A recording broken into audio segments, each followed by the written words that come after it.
जब तक आप स्वयं उस भागवत जी के द्वारा, इस सत्संग के द्वारा जब तक स्वयं को नहीं जानेंगे, आपको आपका परिचय ही नहीं पता। आप सारी जिंदगी अपने आप को पप्पू की मम्मी समझती हो, मैं उस फलाने की अम्मा हूँ, मैं फलाने की पत्नी हूँ, मैं फलाने की बेटी हूँ। आप कौन है? आप कहेंगे मैं फलाने का बेटा हूँ, मैं फलाने का पति हूँ, फलाने का बाप हूँ। ये आपका परिचय है। अच्छा एक बात बताओ भैया,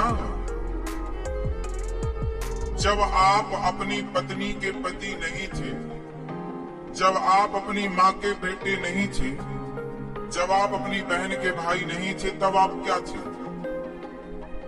तब कहाँ थे? तब कौन थे? तब आपका परिचय क्या था? जब आपका विवाह नहीं हुआ था, तब क्या आपका उस स्त्री से कोई संबंध था? विवाह नहीं हुआ तो बच्चे नहीं हुए, तो जो आज आपके बच्चे हैं, जिनके ऊपर आपका इतना मोह और ममता है, कल तक जब वो नहीं थे तो क्या इतनी मोह ममता थी? तो आपका यथार्थ स्वरूप क्या है? आप कौन है? कौन? आपको हम फलाने की माँ कहकर बुलाएं कि फलाने की बेटी कहकर बुलाएं कि फलाने की पत्नी कहकर बुलाएं? क्या आपका उचित परिचय है? मैया, आपका परिचय क्या है? फलाने की बेटी ये आपका परिचय है, फलाने की पत्नी ये आपका परिचय है, या फलाने की माँ ये आपका परिचय है? क्या है आपका परिचय? देखो, सारी जिंदगी हम भागते हैं, भटकते हैं, लेकिन अपने यथार्थ स्वरूप को नहीं जान पाते और स्थिर नहीं हो पाते। और ये स्थिरता तब तक नहीं आएगी जब तक सत्संग नहीं मिलेगा, गुरु जी की शरण नहीं मिलेगी, जब तक हम भगवान की शरण में नहीं जाएंगे, तब तक हम इस ज्ञान से अछूते रहेंगे। और बिना इस ज्ञान को जाने हम मर जाएंगे, बिना सच्चाई को जाने मर जाएंगे। कितनी बार हम यूं मर गए, जन्म लेकर मर गए, जन्म लेकर मर, क्यों? हम जान ही नहीं पाए हमारा लक्ष्य क्या है। आओ अब जानने की कोशिश करते हैं। आपका परिचय क्या है? गंगा जी का पानी एक बोतल में आप भर के घर में ले आओ। अब उस गंगा जी के पानी का परिचय क्या है? वो गंगा जल है? बोलो हाँ। आप कहते हैं महाराज जी गंगा जल है। हाँ, है तो गंगा जी का ही ना, पर वो गंगा जल है, वो गंगा नहीं है, वो गंगा का अंश है। वो गंगा का कौन है? बताओ, वो गंगा का कौन है? जोर से। अंशी हो गई गंगा, और गंगा से एक गिलास पानी आपने निकाल लिया, वो एक गिलास में जो गंगा का पानी भरा वो गंगा का अंश हो गया। अंशी है गंगा, अंश है गिलास भर पानी या लोटा भर पानी या इत्यादि। उसी तरह वो परमात्मा जो ईश्वर, जिसे आप भगवान कहते हैं, जिसे ब्रह्म कहते हैं, जिसे साकार या निराकार कहते हैं, जिसे राम कृष्ण कहते हैं, जिसे भगवान परब्रह्म परमात्मा जगताधार जगदीश्वर कहते हैं, हम उस परमात्मा के अंश हैं। वो गंगा की तरह विशाल है और हम गिलास भर पानी है। मतलब हम उसी परम पिता परमात्मा के गिलास भर अंश हैं या बूंद भर अंश हैं। उस अंशी के हम अंश हैं। लेकिन क्या हुआ कि एक जंगल में शेर का बच्चा गीदड़ों के झुंड में जाकर मिल गया, और जब गीदड़ों के झुंड में जाकर मिला तो शेर के बच्चे ने गीदड़ों के झुंड में रहते रहते रहते रहते उसने अपने आप को गीदड़ मान लिया कि भैया अब यही हमारे रिश्तेदार हैं, यही हमारा परिवार है, उन्हीं के संग उठना बैठना, खाना पीना, हंसना रोना। तो उसने अपने आप को क्या मान लिया?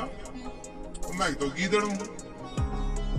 है शेर का बच्चा और मान रहा है अपने आप को गीदड़, क्योंकि वो गीदड़ों की झुंड में रहता।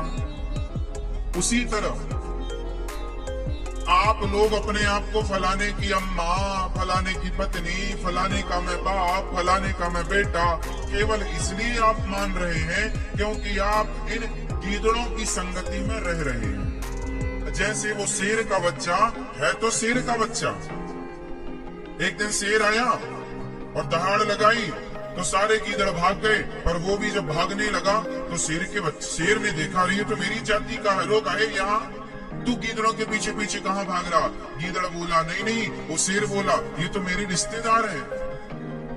शेर बोला ये तेरे रिश्तेदार नहीं है, हम तेरे रिश्तेदार हैं, तू हमारा बच्चा है, तू शेर का बच्चा है और गीदड़ों के साथ रहता। बोले मैं सालों से इनके साथ हूँ। अरे सालों से इनके साथ है तो गीदड़ हो गया क्या? शेर ने दहाड़ लगाई, चल तू भी दहाड़। उसने दहाड़ा, आज उसे स्वरूप का बोध होया, हे भगवान मैं तो शेर था, वो गीदड़ों के पीछे पीछे घूमता था। बस यही है, आप वर्षों से संसार के गीदड़ों के साथ रहते हैं तो आप भी अपने आप को संसारी मान बैठे हैं कि मैं फलाने का बाप हूँ, मैं फलाने का बेटा हूँ, मैं फलाने का हूँ। इतना आपका परिचय, इससे ज्यादा आप कुछ सोच नहीं पाते। क्यों? क्योंकि आपके बाप दादे भी इसी माहौल में रहे, आप भी इसी माहौल में हैं। गीदड़ों की झुंड में रहेंगे तो अपने आप को गीदड़ ही मानेंगे। अब कोई शेर आए और बताए कि अरे पगल तो शेर का बच्चा है, तो जब जीवन में कोई सच्चे गुरु आते हैं और जब वो बताते हैं कि भाई तुम अपने आप को जो समझ रहे हो तुम वो नहीं हो, तुम अपने आप को संसारी समझ रहे हो, पर तुम हो कौन? जैसे गंगा का पानी बोतल में भरा हो या गिलास में भरा हो, वो गंगा का ही पानी कहलाएगा, अंश कहलाएगा। उसी प्रकार गोस्वामी जी कहते हैं, गोस्वामी श्री तुलसीदास जी, ईश्वर अंश जीव अविनाशी। हम भी उस परमात्मा रूपी गंगा का हम भी अंश हैं जो अपनी उस परमात्मा रूपी शक्ति से बिछड़ गए हैं। जैसे गंगा के पानी को आपने गिलास में भर लिया तो वो गंगा से बिछड़ गया, अब आप उसे फिर गंगा में डाल दो तो फिर गंगा जल हो जाएगा। उसी तरह हम उस विराट परमात्मा से बिछड़कर संसार में दर दर की ठोकर खा रहे हैं, दर दर की ठोकर खा रहे हैं। एक आदमी जंगल में बिछड़ गया अपनों से और वो घनघोर जंगल में ठोकर खाता रहा, भैया मैं कहाँ जाऊं, कौन मेरा कहाँ परिचय, किससे मिलेगा, भटकता रहा। तभी किसी सज्जन ने कहा, भाई तुम कब से यहाँ भटक रहे हो? बोले बहुत दिन हो गए। अरे पगले, यहाँ से इस रास्ते से जाओ, वहाँ पास में ही तुम्हारा गांव है। अब उस रास्ते से गया, उसे गांव की प्राप्ति हो गई। किसी ने बता दिया तो वो अपने लक्ष्य तक पहुंच गया।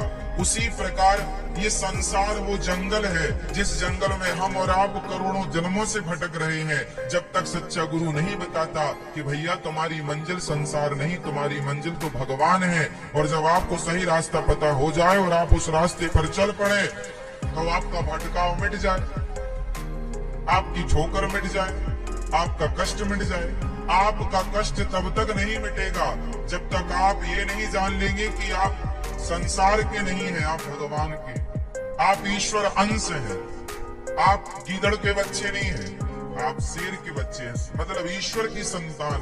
हम सब ईश्वर के हैं, ये सब कुछ भगवान का है, लेकिन हम मान लेते हैं अपना, मेरा मेरा मेरा। इस चक्कर में थोड़ा हम दुखी हो जाते हैं, परेशान हो जाते हैं। हमारी बुद्धि चंचल है ना, कभी यहाँ लग जाती है, कभी यहाँ लग जाती है, कभी इसे अपना मान लेती है, कभी इसे अपना मान लेती है। इसलिए भागवत सुनना चाहिए। जब आप भागवत श्रवण करते हैं तो आपको आपके यथार्थ का बोध कराती हैं भागवत जी। तो आपको ये जानना है कि मैं कौन हूँ।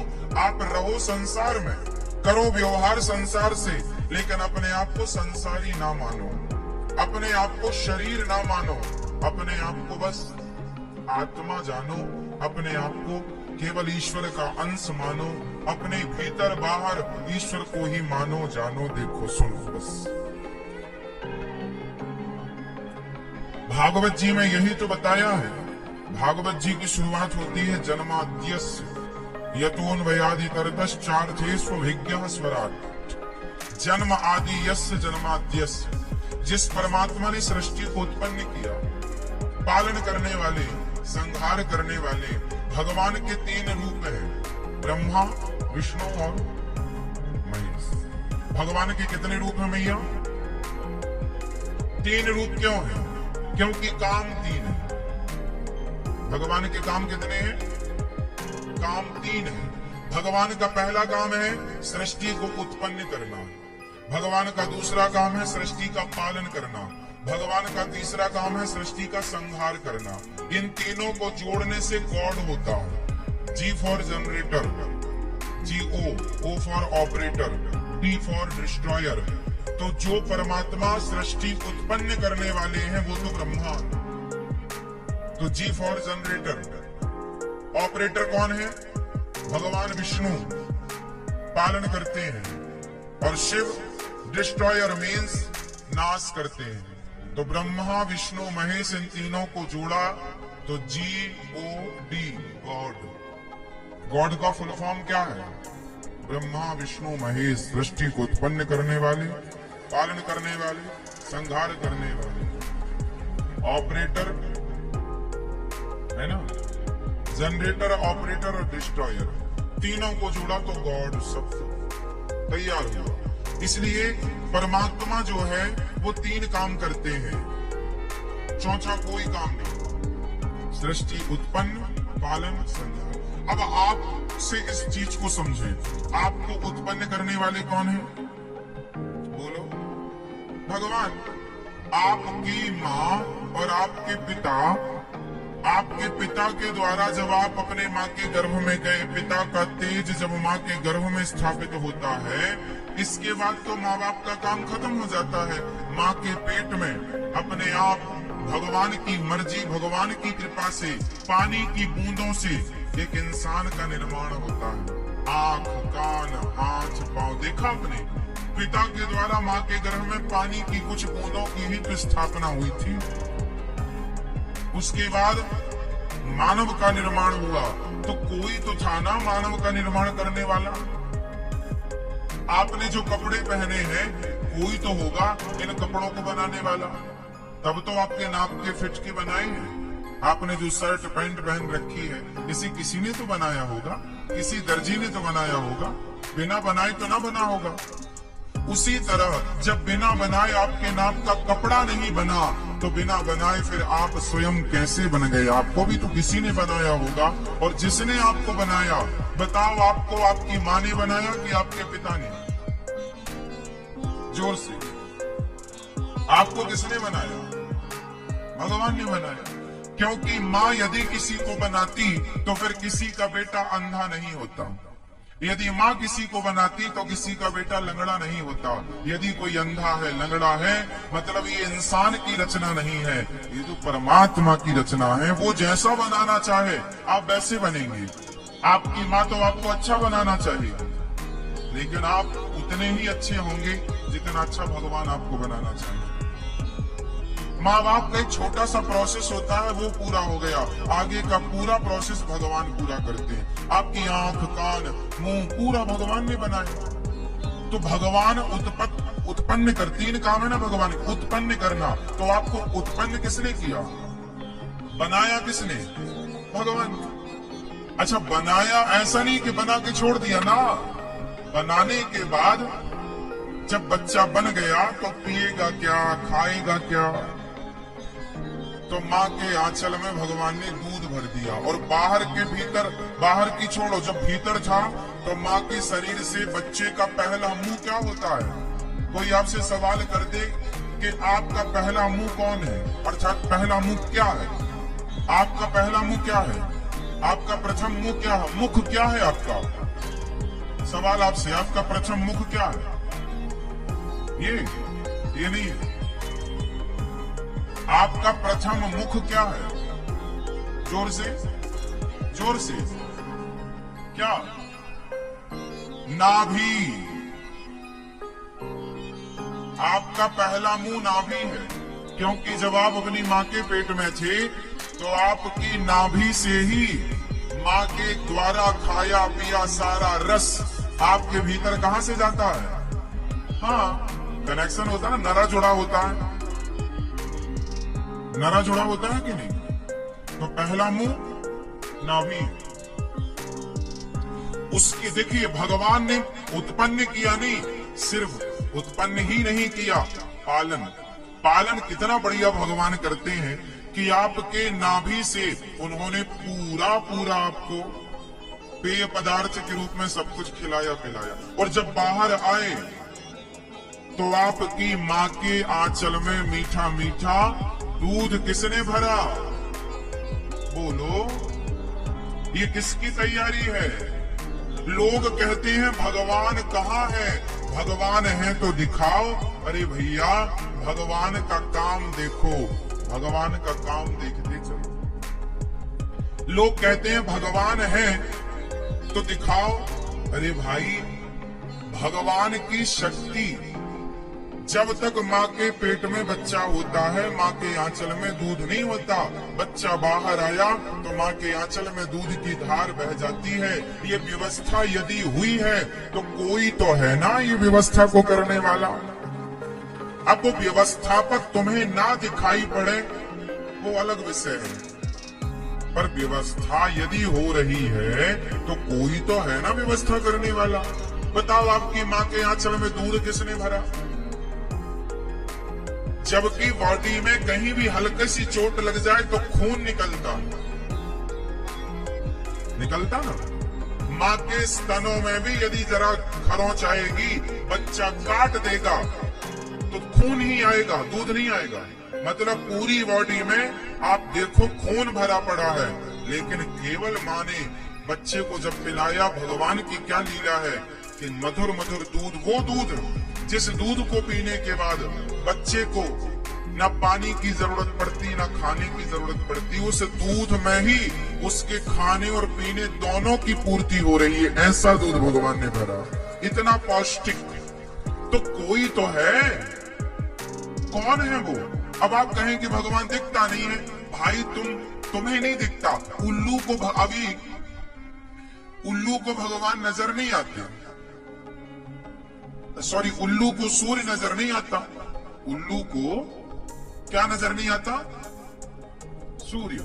तो उल्लू को सूर्य नजर नहीं आता, तो क्या इससे हम ये मान लें कि सूर्य नहीं होते? बोलो, सूर्य भगवान तो होते हैं, उल्लू को नजर नहीं आते। उसी तरह ईश्वर तो है, कुछ लोगों को नजर क्यों नहीं आते? क्योंकि कुछ लोग देखना ही नहीं चाहते, वरना दिखाई तो पड़ रहा है। अब ये शक्तियां दिखाई पड़ रही है ना, अब तुम फिर भी अनजाने बने रहो तो बने रहो। तो भगवान ने बच्चे को उत्पन्न किया और दूध पिलाकर पालन किया। अच्छा, आपके पालनहार कौन है? एक आदमी बोला, एक सज्जन बोले, महाराज जी, माँ बाप ना होते तो हमारा लालन पालन कौन करता? हमने कहा, भैया, हजारों बच्चे ऐसे हैं जिनके माँ बाप जन्म देते ही मर जाते, फिर भी वो पल जाते हैं। मतलब किसी का पालनहार, जो आप लोग मैया गाती हो ना, मैंने बेटे को पाल पोस के बड़ा कर दिया, मैंने बच्चे को पाल पोस कर बड़ा कर दिया। तुमने बड़ा कर दिया तो तुमने खींच खींच के बड़ा किया होगा। कैसे बड़ा कर दिया तुमने? तुम कौन होते हो बड़ा करने वाला? बाली है ना? बड़े करने वाले, पालन करने वाले कौन है? कौन है? मेरी माँ। इसलिए ये मत कहो कि हमने पालन किया, हमने पाल पोस के बड़ा। नहीं, सबकी जिस परमात्मा ने माँ के पेट में हमें नहीं मरने दिया, उल्टा लटके थे, जिस परमात्मा ने माँ के गर्भ में हमारी रक्षा की, वही परमात्मा है हमारी रक्षा करने वाला। जिस परमात्मा ने माँ के पेट में नाभि के द्वारा हमारा पेट भरा, वही परमात्मा है सबका पालनहार और सबका पेट भरने वाला। इसलिए आप ये ना कहें कि हम तुम्हें खिलाते हैं। कई लोग कहते हैं, महाराज जी, हम 10 लोगों को खिलाते हैं, हम 20 लोगों को खिलाते हैं। सही बताएं, कोई किसी को नहीं खिलाता। सबको खिलाने वाले। अच्छा, एक बात बताओ, किसान खेत में बीज बोता है, यदि वो अंकुरित ही ना हो तो क्या कर लेगा किसान? किससे शिकायत करेगा किसान? किसान का काम है खेत में बीज बोना, बस अंकुरित करना उस ईश्वर का काम है। इसलिए ये प्रकृति आज हमें दाल चावल सब्जी रोटी मिल रही है तो किसी वैज्ञानिक की देन नहीं है। दाल चावल सब्जी रोटी पृथ्वी से मिल रही है और ये भगवत कृपा है। वही तो है जो पृथ्वी माता के माध्यम से हमारा और आपका रोटी चावल देकर दाल देकर हम सबका पालन कर रहे हैं। यदि पृथ्वी माता अनाज देना बंद कर दे तो रुपया पैसा खाओगे क्या? सोना चांदी चबाओगे क्या? बोलो। तो पालन कौन कर रहा है आपका? पालनहार कौन है हम सबके? हाँ, हम सबके पालनहार भगवान है। इसलिए मेरी माँ, आप ये ना कहा करो हम पेट भर रहे हैं किसी का, हम इनका बिना। कोई किसी का पेट नहीं भरता, सबके पालनहार। आप ये अभिमान तो मिटा दो कि मैं किसी को खिला रही हूँ या खिला रहा हूँ। सबको भगवान ही खिलाते और पिलाते हैं। चलो, तो भगवान सृष्टि उत्पन्न करते हैं, पालन करते हैं और संहार करते हैं। अच्छा ये बताओ, ये संहार करना काम भगवान का सही है या गलत? अच्छा बताओ, मृत्यु सही है या गलत है? मृत्यु का होना, काश मृत्यु ना होती तो कैसा होता? जरा विचार करो, मृत्यु होना जरूरी है कि नहीं? बोलो, जरूरी है। तो फिर आप लोग जब किसी की होती है तो रोते क्यों? इतना खतरनाक वाला। जब आपको ज्ञान है कि जरूरी है तो रोने क्यों बैठ गई? हमारी माता कह रही है बहुत जरूरी है महाराज मरना, यदि ना मरती तो हमारी सास की सास सब जिंदा होती, पांव पड़ते पड़ती कमर टूट जाती। तो मरना बहुत अच्छा है, अर्थात मृत्यु का होना जरूरी है। आप माताएं कह रही हैं मृत्यु का होना जरूरी है, और जब किसी की हो जाती है तो आप ही बैठती हो फ्रंट में रोने की। तो मृत्यु उतनी ही जरूरी है जितना जन्म जरूरी है।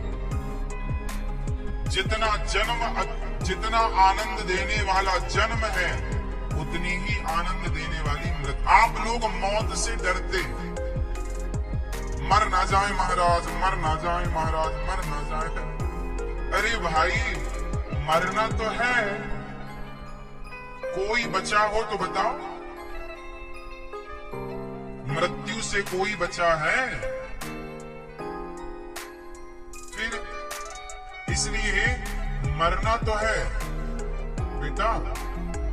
वहां से ना वो पीछे थोड़े लोगों को आगे खिसका के वो रास्ता बनवा दो तो लोग घूम के इस तरफ आके बैठ जाएंगे। जाओ उस तरफ से ना, सबको इस तरफ बिठा लो, सबको बैठने का अवसर मिल जाए। रास्ता थोड़ा सा बनवा देना।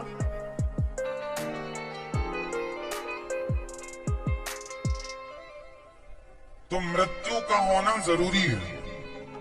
क्या होना जरूरी है मेरी माँ? इसलिए आप लोगों का जन्म हुआ, पालन हुआ, तो मृत्यु भी है, निश्चित है। इसलिए भगवान के 3 ही काम है सृष्टि को उत्पन्न करना। भगवान के काम, हाँ, ये दुनिया को बनाना,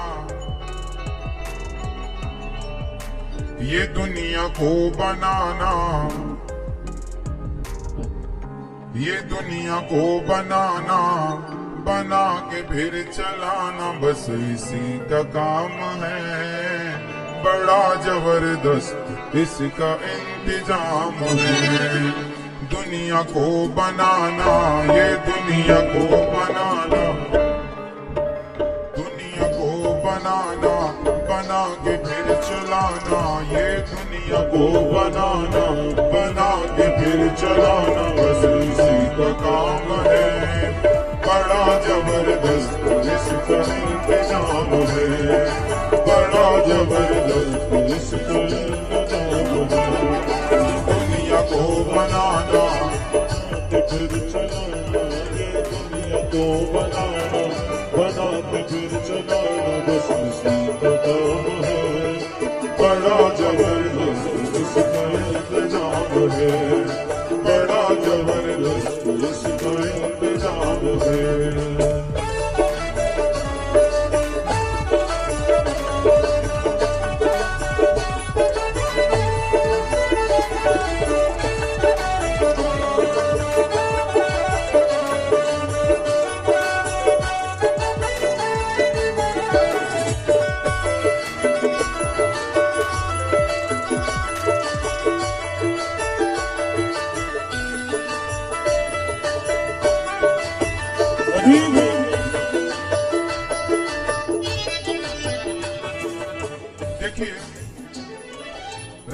को ही रात होती है और दिन को ही दिन, शाम को ही शाम। दुनिया को बनाना, बना के फिर चलाना, ये दुनिया को बनाना, बना के फिर चलाना, बस उसी का काम है। बड़ा जबरदस्त इसका इंतजाम है, बड़ा जबरदस्त इसका इंतजाम है। जय हो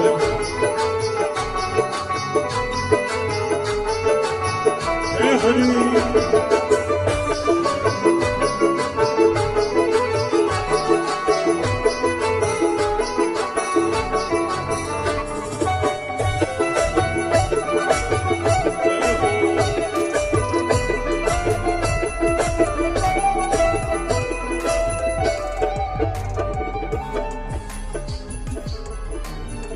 चल पे है थल और छल पे आसमान, फिर भी एक दूजे पे ना बोझ के समान। गजब का है ये जहान, बिना खंबे का है मकान। देखो जरा कितनी सुंदर संरचना है ईश्वर की, फिर भी वो इतना कुछ करता हुआ कभी ये नहीं कहता कि तुम मेरी आरती उतारो, तुम मुझे ये दो। बस ये कहते हैं वो कि बस हमें देखते रहो, हमें याद करते रहो, धन्यवाद तो कम से कम दो।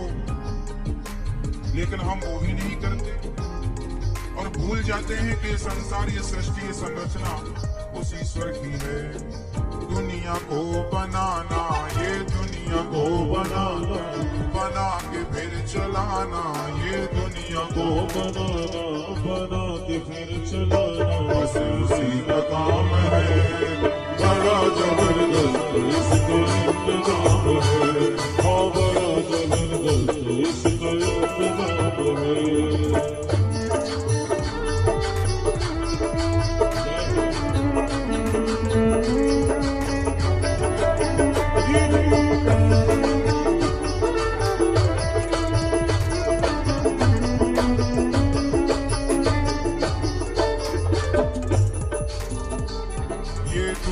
को बनाना, बना के फिर चलाना, ये दुनिया को बनाना, बना के फिर चलाना, बस इसी का काम है। बड़ा जबरदस्त इसका इंतजाम है, और बड़ा जबरदस्त इसका इंतजाम है। ये दुनिया को बनाना, बना के फिर चलाना, ये दुनिया को बनाना, बना के फिर चलाना, बस इसी का काम है। बड़ा जबरदस्त इसका इंतजाम है, हाँ बड़ा जबरदस्त इसका इंतजाम है।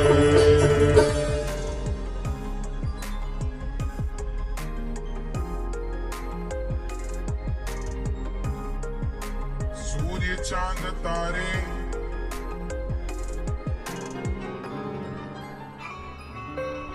ये सूर्य, चांद, ये तारे, ये कोई भी अपने काम में एक मिनट की भी देरी नहीं करता कि आज सूर्य भगवान को नींद लग गई तो चलो आज लेट उगे।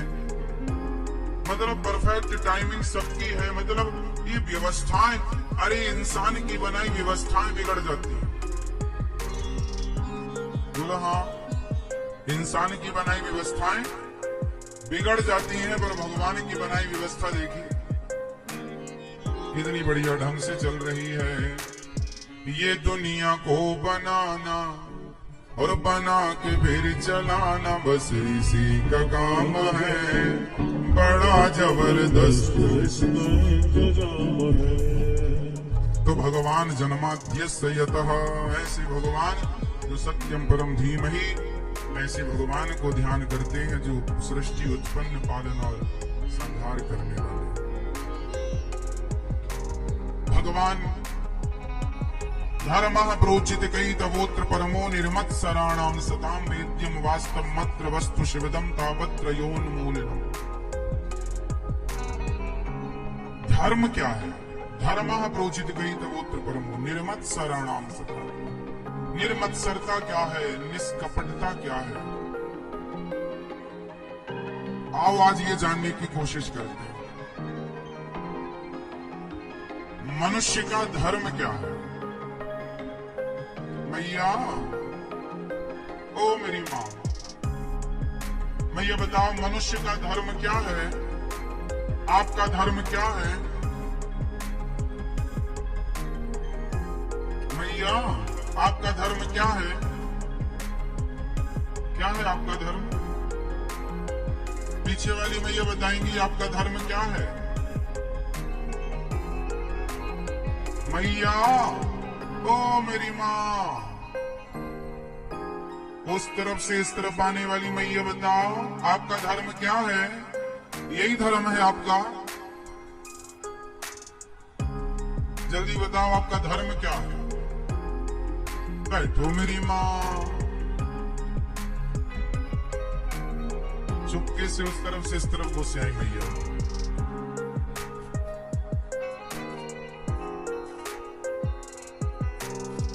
चलो बताओ आपका धर्म क्या है? आपका धर्म क्या है? हाँ, आपका धर्म क्या? पूछो, मोबाइल चलानी धर्म है, देखो क्या धर्म है आपका? सेवा किसकी? शादी हो गई आपकी? आपकी शादी हो गई? तो आपका धर्म क्या है? धर्म क्या है? गोस्वामी तुलसीदास जी कहते हैं, धर्म न दूसर सत्य समाना, आगम निगम पुराण बखाना, धर्म न दूसर। सबसे बड़ा धर्म है सत्य बोलना, सत्यम ब्रूयात् प्रियम ब्रूयात्। सबसे बड़ा धर्म क्या है? सत्य। इसलिए कोशिश करो कि सत्य बोला जाए, झूठ नहीं। धर्म है सत्य बोलना, धर्म न दूसर सत्य समाना, आगम निगम पुराण बखाना। सबसे बड़ा धर्म है सत्य। फिर है दया, परोपकार, सेवा। ये सब धर्म ही है, पर सबसे श्रेष्ठ है सत्य। दया भी धर्म है, सेवा भी धर्म है, पर एक बात बताएं, सेवा और दया वही कर सकता है जिसके भीतर सत्य होगा। सत्य नहीं है तो वो सेवा भी नहीं करेगा और दया भी नहीं करेगा। तो मूल तो है जड़। यदि पेड़ की जड़ मजबूत है तो फल भी होंगे, फूल भी होंगे। अब जड़ ही नहीं है तो धर्म की जड़ है सत्य। अब सत्य यदि आपके भीतर बसता है, गोस्वामी जी लिख रहे हैं, सत्य बराबर तप नहीं, झूठ बराबर पाप, जाके हृदय साच है, प्रभुता के हृदय आप। जिसके हृदय में सत्य है उसी के पास भगवान है, जिसके हृदय में सत्य नहीं है उसके पास भगवान का कोई काम नहीं।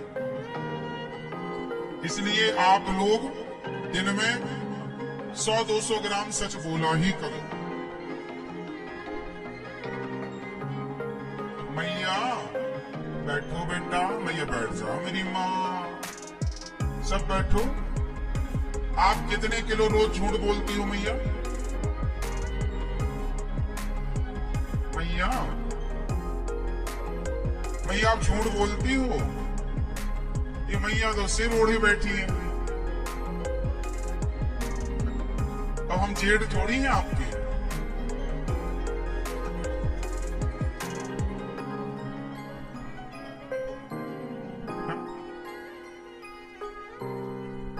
अच्छा जेठ बैठे हैं अगल बगल क्या?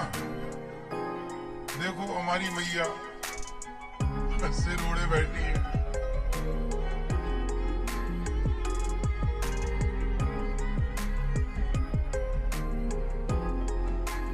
सुन लो मेरी मां, सिर बताओ हमें जल्दी से।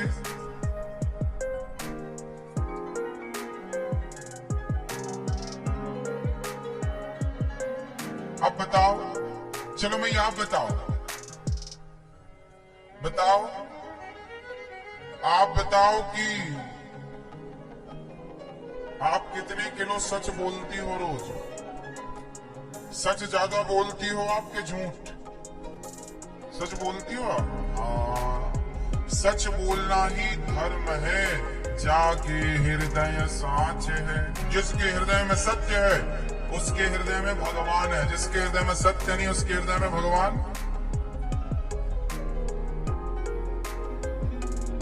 उसके हृदय में भगवान है ही नहीं।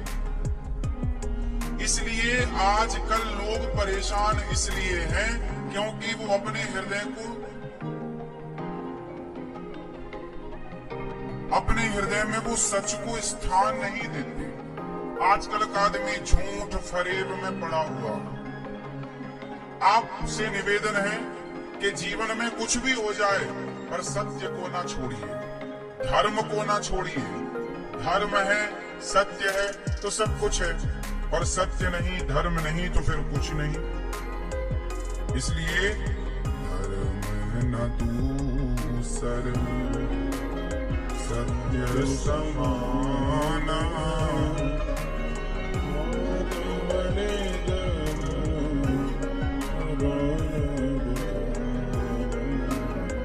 धर्म न दूसर।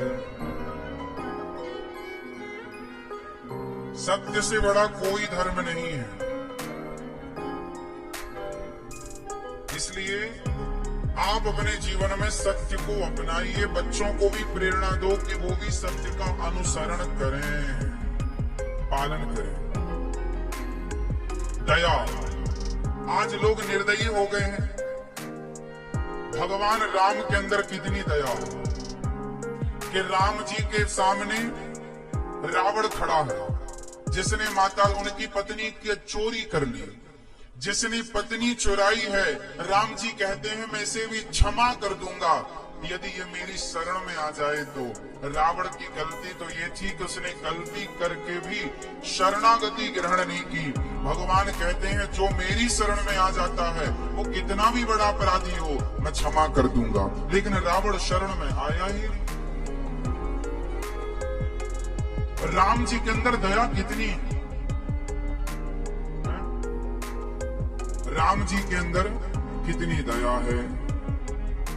इसलिए आपके अंदर भी दया होना चाहिए। आप में से कितनों के अंदर दया है? हाथ उठाओ। दया, दया सबके अंदर। चलो बताओ, आप में से कितने लोग मांस खाते हैं? अंडा, मुर्गी, मछली, बकरा, बकरी जो खाते हैं वो हाथ उठाओ। ये भैया खाते हैं, देखो हाथ उठाए। बेटा खाते हो? क्या खाना पसंद करते हो?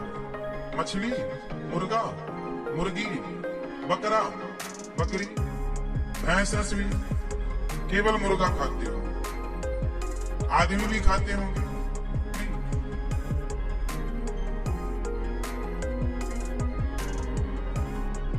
तो मुर्गा का पेट खाते हो, टांग खाते हो, सिर खाते हो, क्या पसंद है आपको? उसकी टांग खाते हो? अच्छा, आपके पांव में कांटा लग जाए तो दर्द होता है बेटा? नहीं होता? होता है। आपकी टांग कोई पका के खा जाए फिर अच्छा लगेगा आपको? फिर जो बकरा खाए, जो बकरे को अपने स्वाद के लिए मारे, मछली को अपने स्वाद के लिए मारे, उसके अंदर दया नहीं है।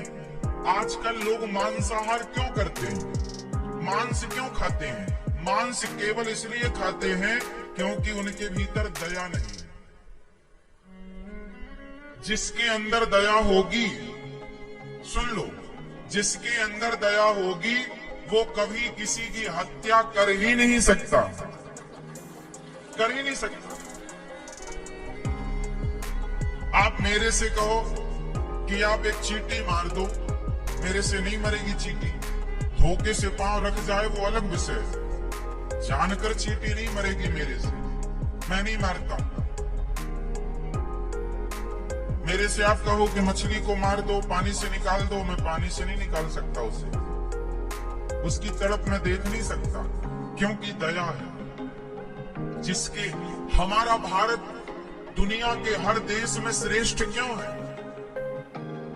किसी देश में पैसा ज्यादा होगा, किसी देश में टेक्नोलॉजी ज्यादा होगी, लेकिन हमारे देश में दया का स्थान सर्वश्रेष्ठ है। दयावान हमारा देश है, जिनके अंदर इतनी दया है, पूरी दुनिया में केवल भारत देश ऐसा है जहां ये कहा जाता है कि जीव मात्र पर दया करो, जहां पर दया को धर्म कहा गया है। हमारे हिंदू संस्कृति, सनातन संस्कृति में दया को धर्म, दया धर्म का मूल है, लिखा है, दया ही धर्म है। यहां धर्म किसे कहते हैं? दया को।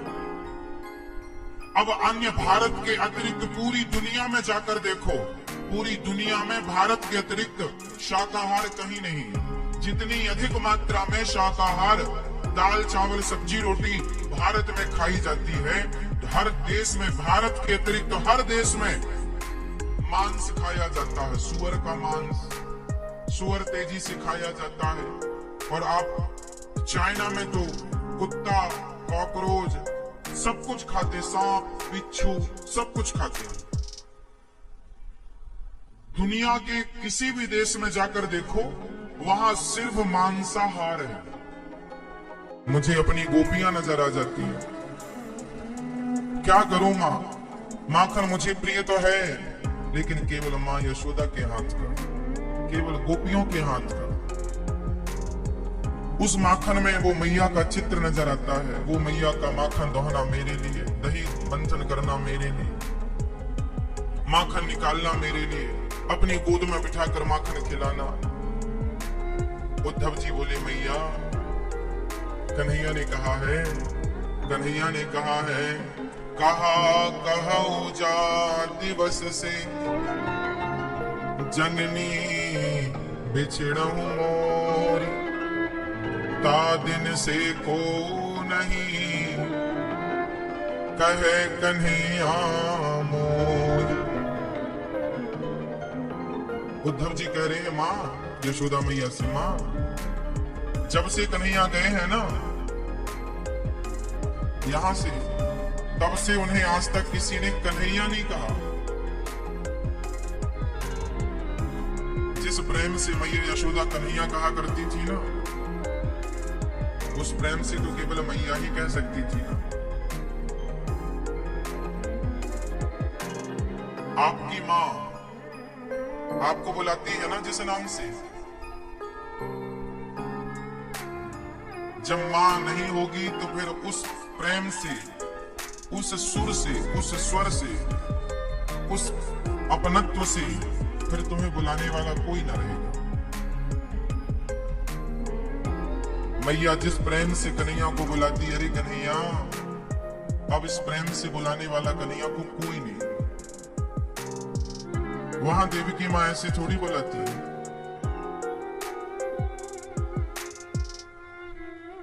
वहां तो भगवान का नाम है कृष्ण, तो देवी की मां कृष्ण कहती है, कृष्ण और बलराम। जबकि यशोदा तो कन्हैया, कनवा कहती, मेरो कनवा, मेरो कन्हैया। मां यशोदा से चर्चा बीती, रात बीत गई चर्चा करते। सवेरे गोपियों से जब भेंट करने गए उद्धव जी,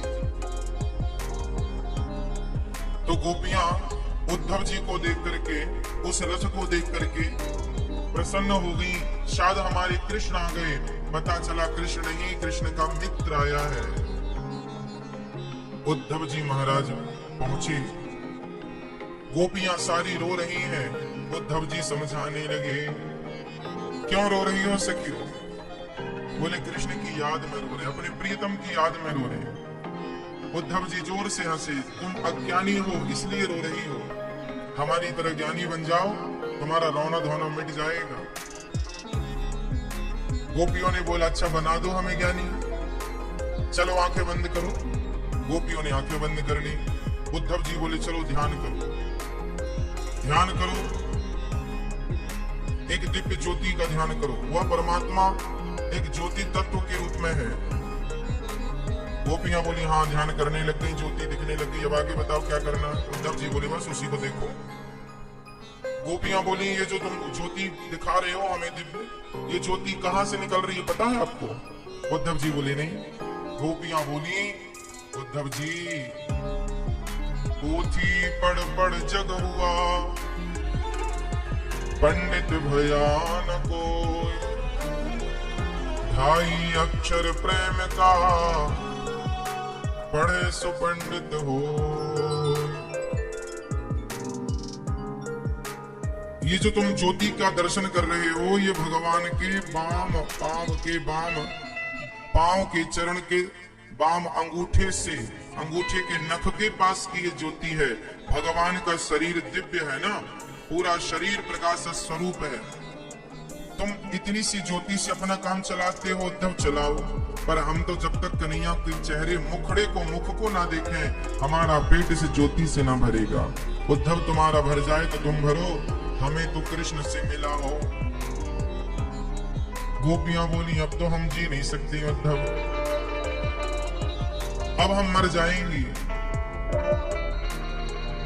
अब हम जीना नहीं चाहते। क्यों नहीं जीना चाहती गोपियां? उद्धव जी ने कहा चलो ध्यान करो।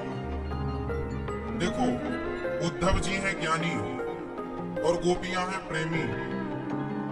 एक है प्रेम, एक प्रेम को जानने वाला है, एक ज्ञान को जानने वाला है। इन दोनों में जरा देखना यह है कि भगवान किसे पसंद करते हैं, ज्ञानी को या प्रेमी को। ज्ञान से श्रेष्ठ प्रेम है। कब? जब वो प्रेम परमात्मा के लिए हो। परमात्मा देखो प्रेम तो आप सब करते हैं, लेकिन आपका प्रेम जगत के लिए है, जगन्नाथ के लिए नहीं। जिनका है तो है भी। ज्ञानी और भक्त दो लोग होते हैं। उदाहरण से समझें तो एक होता है बिल्ली का बच्चा और एक होता है बंदर का बच्चा। दोनों बच्चे अपनी मां पर ही आश्रित रहते हैं, पर थोड़ा सा अंतर है दोनों में। क्या? बंदर का बच्चा जब बंदरिया इस पेड़ से उस पेड़ पर छलांग मारती है तो बंदरिया अपने बच्चे को नहीं पकड़ती, बच्चा पकड़ता है मां को। अच्छा, बच्चे ने मां को पकड़ा है और जरा पकड़ कमजोर हो गई तो गिरने की संभावना है कि नहीं? तो बंदर का बच्चा जो है उसने अपनी मां को पकड़ा है, तो बंदर का बच्चा हो गया ज्ञानी। ज्ञानी तो वही जो पकड़े। तो बंदर का बच्चा ज्ञानी, ज्ञान का प्रतीक है। पकड़ कमजोर हो जाएगी तो गिर जाएगा। लेकिन बिल्ली का बच्चा, जब बिल्ली अपने बच्चे को जन्म देती है तो उस बच्चे की आंखें बंद होती हैं। 7 घर घुमाती है बिल्ली अपने बच्चे को, तब जाकर बिल्ली के बच्चे की आंख खुलती है।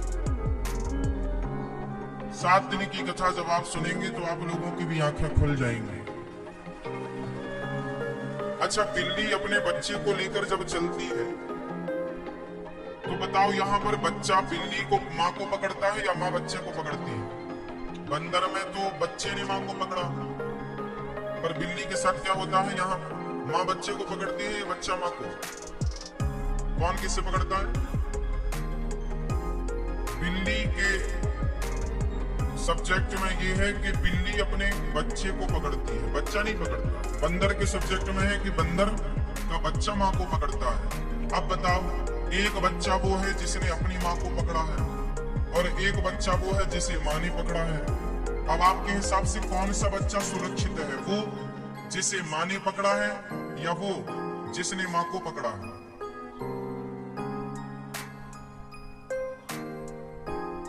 बच्चा अपनी माँ को पकड़ता है या माँ बच्चे को पकड़ती है? कौन सा बच्चा सुरक्षित है?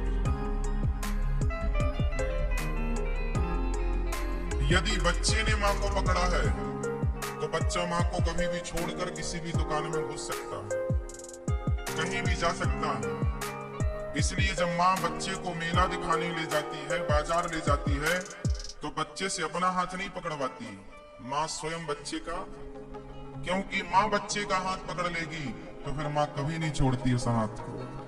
बस उसी तरह बंदर तो माँ को पकड़ता है, जबकि बिल्ली का बच्चा माँ को नहीं। तो जो भक्त है वो बिल्ली का बच्चा माँ के भरोसे बैठा है, माँ ले जाएगी तो जाऊंगा, नहीं ले जाएगी तो नहीं जाऊंगा। उसी तरह भक्त भगवान का बिल्ली के बच्चे की तरह होता है कि हे प्रभु, हम तो आपके आश्रित हैं, आप पकड़ो जहां ले जाना चाहो, हम आपको नहीं पकड़ेंगे प्रभु, आप हमें पकड़ लो, क्योंकि हम आपको पकड़ेंगे तो हम आपको अभिमानवश छोड़ सकते हैं, पर आपने हमें पकड़ लिया तो आप हमें कभी नहीं छोड़ेंगे। इसलिए आपने कभी देखा हो मंदिरों में जो भक्त लोग दर्शन करने जाते हैं, कुछ भक्त ऐसे होते हैं रसिक भक्त, आपने कभी गौर किया हो तो कुछ भक्त ऐसे दर्शन करते हैं भाव से, मतलब ऐसे हाथ उठा के फिर दर्शन करते हैं। ऐसे हाथ करके दर्शन करने का तात्पर्य क्या है? मानो वो भक्त ये भगवान से प्रार्थना करता है कि प्रभु, अच्छा छोटे से बच्चे को जब आप अपनी गोद में लेना चाहते हैं तो छोटा सा बच्चा किस मुद्रा में खड़ा हो जाता है या किस मुद्रा में बैठ जाता है? बताओ। जब छोटे से बच्चे को आप अपनी गोद में लेना चाहते हैं तो वो क्या करता है? वो ऐसे हाथ कर देता है ना। छोटा सा बच्चा ऐसे हाथ कर रहा है, इसका संकेत क्या है? इसका संकेत ये है कि वो बच्चा तैयार है आपकी गोद में आने के लिए, वो रेडी है आपकी गोद में आने के लिए, मतलब वो तो रेडी है। अब माँ को रेडी होना पड़ेगा, तुम उठाओ उसे। तो प्रभु के मंदिर में जाकर हाथ उठाने का तात्पर्य ये है कि हे प्रभु, हम तो तैयार हैं आपकी गोद में आने के लिए, हमने तो हाथ उठा लिए, अब आपकी बारी है, आप उठाकर हमें अपने हृदय से लगाओ। इसलिए जब भी मंदिर जाया करो तो ऐसे हाथ उठाकर प्रेम से भगवान के चरणों में ये भाव से निवेदन किया करो कि प्रभु, हम आ गए आपके चरणों में, हे नाथ हमें स्वीकार कर लीजिए। जैसे गाय अपने बछड़े को चाट चाट कर निर्मल कर लेती है, उसी तरह आप हमारे पापों को समाप्त कर दीजिए, पापों के मल को समाप्त कर दीजिए और हमें अपने योग्य बना लीजिए। जैसे बिल्ली अपने बछड़े को, जैसे बिल्ली अपने बच्चे को पकड़ती है, हे नाथ वैसे ही हमें पकड़ लीजिए, आप हमें स्वीकार कर लीजिए।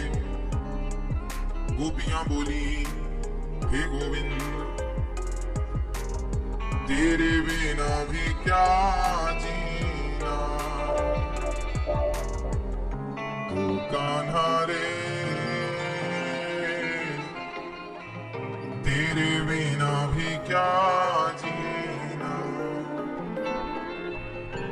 फूलों में कलियों में, सपनों की गलियों में, तेरे बिना कुछ कहीं ना, तेरे बिना भी क्या जीना, ओ कान्हा रे, तेरे बिना भी क्या जीना। गोपियां रो रही हैं। एक सखी बोली, उद्धव जी क्या कृष्ण नहीं आएंगे? बोले वो तो नहीं आएंगे। तो गोपियां बोली, अब नहीं आएंगे तो चलो अब जीना क्या। दूसरी बोली, अब तो मैं मर जाऊंगी। तो किसी ने कहा, आशा रख पगली आएंगे, आशा रख पगली आएंगे, आशा रख पगली आएंगे, हरि आएंगे, हरि आएंगे, प्रभु आएंगे, प्रभु आएंगे, हरि आएंगे, हरि आएंगे, आशा रख, आशा रख, आशा रख पगली आएंगे, आशा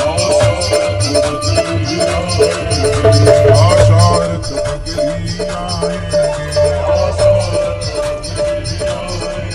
हरि आएंगे, हरि आएंगे, प्रभु आएंगे, प्रभु आएंगे, हरि आएंगे, हरि आएंगे, आशा रख, आशा रख, आशा रख पगली आएंगे।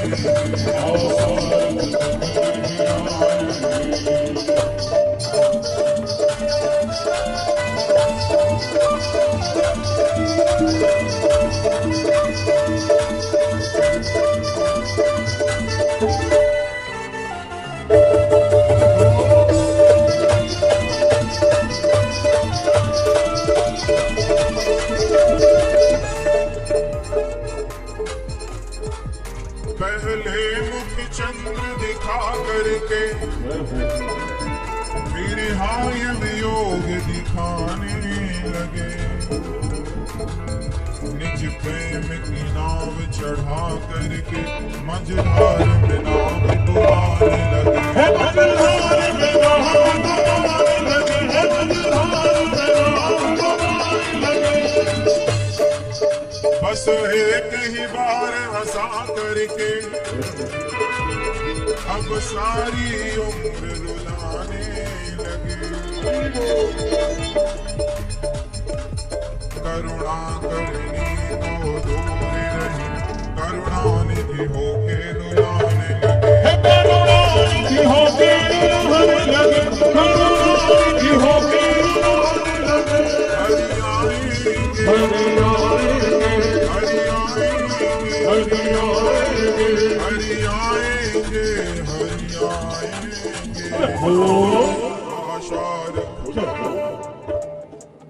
आशा रख पगली आएंगे। आशा रख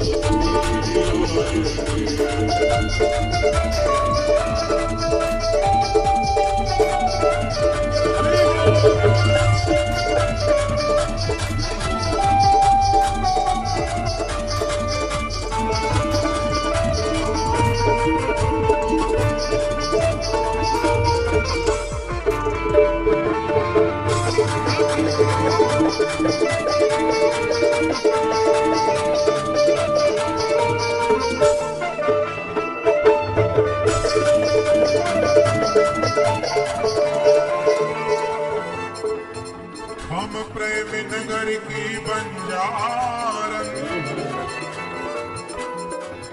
जप तप और साधन क्या जाने।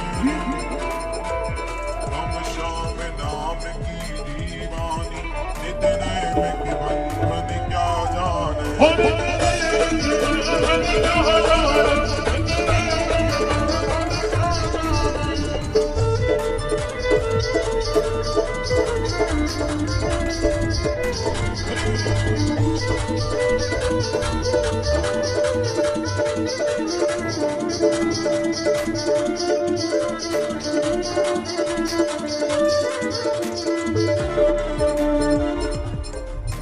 हम ब्रज की भोली गवारनिया,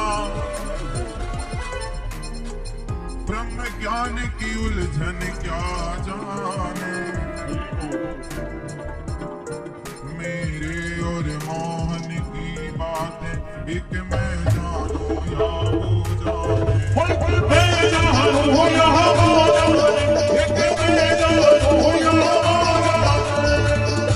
प्यार झूठा सही दुनिया को दिखाने आ जा। प्यार झूठा सही दुनिया को दिखाने। तू किसी और से बहाने आना, तू किसी और से बहाने आना। वो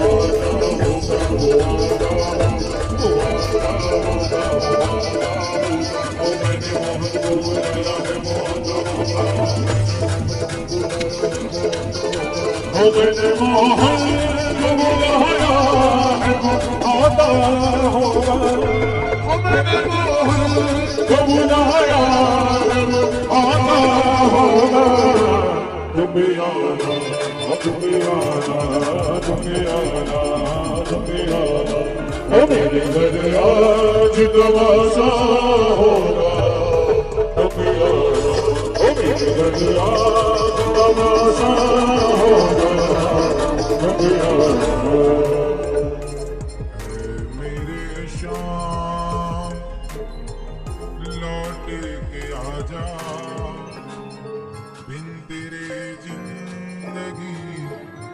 अधूरी है।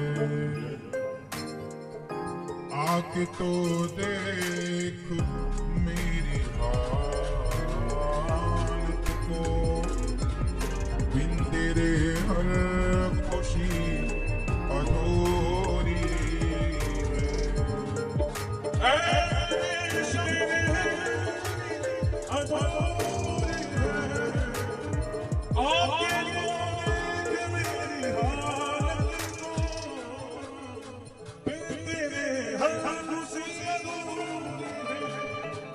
तेरे हर खुशी अधूरी है, तेरे हर खुशी अधूरी है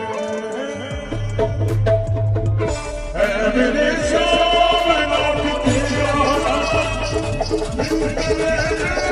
तेरी अधूरी है।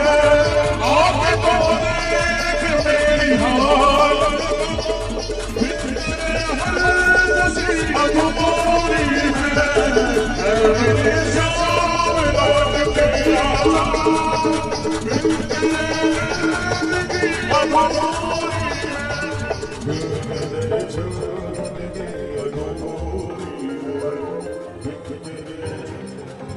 हर खुशी अधूरी है।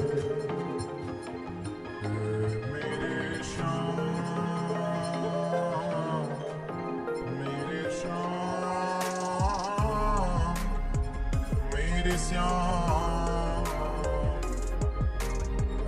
मेरे श्याम लौट के आजा, बिन तेरे जिंदगी अधूरी है। आके तो देख मेरी हालत को, बिन तेरे हर खुशी अधूरी है।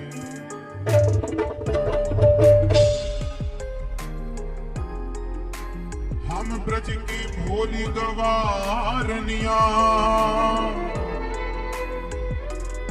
गोपियां कहती हैं, हम ब्रज की भोली गवारनिया, ब्रह्म ज्ञान की उलझन क्या जाने। मेरे और मोहन की बातें एक मैं जानू या वो जाने। प्यार झूठा सही है कन्हैया, यदि हमसे प्रेम नहीं करते तो झूठे ही आ जाओ, वरना प्राण निकल जाएंगे। प्यार झूठा सही दुनिया को दिखाने आ जाओ, तू किसी और से मिलने के बहाने आ जाओ।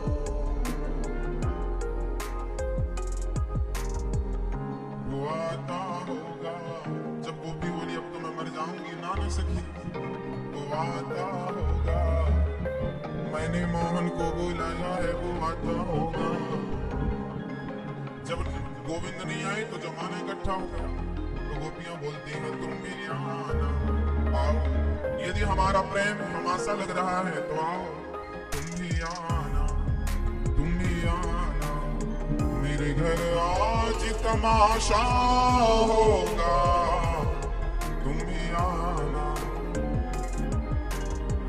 मेरे शाम लौट के आजा, बिन तेरे जिंदगी अधूरी। आके तो देख मेरी हालत को, बिन तेरे हर खुशी अधूरी है। भगवान के बिना कोई खुशी है, इसलिए गोपियां कहती हैं हम प्रेम दीवानी है, वो प्रेम दीवाना। ऐ उद्धव हमें ज्ञान की पोथी न सुनाना, हम प्रेम दीवानी है, प्रेम दीवाना। तन मन जीवन श्याम का, श्याम हमारा, रोम रोम में रम रहा वो मत वाला श्याम। इस तन में, इस तन में, इस तन में अब योग का नहीं कोई ठिकाना। गोपियां भगवान के लिए रो रही हैं, उद्धव जी ज्ञान दे रहे हैं, पर उद्धव जी का ज्ञान गोपियों के पल्ले ना पड़ा, क्योंकि गोपियां प्रेम करना जानती हैं। और आप लोगों से हम बार बार यही निवेदन करते हैं कि भगवान आपके पूजा के भूखे नहीं है, भगवान आपके वस्तु के भूखे नहीं है, भगवान आपके केवल सच्चे प्रेम के भूखे। इसलिए आप भगवान से क्या करें? सिर्फ प्रेम, सिर्फ प्रेम। भगवान को क्या चाहिए आपका? प्रेम। राम ही केवल प्रेम प्यारा। लेकिन आज के जमाने में प्रेम, अच्छा प्रेम करना सरल है कि कठिन है? बताओ, प्रेम करना सरल है या कठिन है? जोर से हाँ? बताओ, प्रेम करना कठिन है कि सरल है? कठिन है। आप बताओ भैया, बताओ प्रेम करना कठिन है कि सरल है? कठिन है। पर आप लोग तो खूब प्रेम करती हो। भैया प्रेम करना कठिन है कि सरल है? कठिन है। आप लोग प्रेम करते हैं कि नहीं? बेटा से, बेटी से, पत्नी से, पति से, परिवार से, माँ से, बाप से, सब करते हैं। प्रेम करना कठिन है, ये बिल्कुल सही कहा आप लोगों ने, लेकिन आप वो कठिन काम कर रहे हैं। प्रेम करना कठिन तो है, पर जिससे प्रेम करना है उससे प्रेम करना सही है। आजकल के नौजवान बच्चे स्कूल जाते हैं, कॉलेज जाते हैं, तो उन्हें क्या हो जाता है? स्कूल कॉलेज में प्रेम हो जाता है किसी लड़की से, किसी लड़के से, और कितनी आसानी से हो जाता है। उन्हें एक साथ रहने लग जाते हैं। आजकल प्रेम करने को लोग मजाक बना लेते हैं। प्रेम को आज ना मजाक बनाया गया, प्रेम आज मजाक बन गया। आज प्रेम केवल वासना बन के रह गया है। आज के जो पढ़े लिखे बच्चे प्रेम करते हैं, आज के जमाने में जो प्रेम देखने को मिलता है स्कूल कॉलेज वाले लड़का लड़कियों में, वो प्रेम नहीं है, केवल वासना है। उस वासना को वो प्रेम का नाम देते हैं। एक लड़की को एक लड़के से प्रेम हो गया, माँ बाप को बिना बताए शादी कर ली, हम तो बड़ी हो गई हैं, अब माँ बाप से पूछने की क्या जरूरत है? हम अपना डिसीजन खुद ले सकते हैं, अपना निर्णय स्वयं ले सकते हैं। शादी कर ली। माँ बाप के बारे में जरा भी नहीं सोचा कि माँ बाप पर क्या गुजरेगी, क्या बीतेगी, उन्होंने कितने हमारे लिए सपने संजोए रखे होंगे। कोई परवाह नहीं, माँ बाप के प्रेम की कोई परवाह नहीं, केवल अपने से मतलब। अच्छा ये बताओ, प्रेम की परिभाषा क्या है?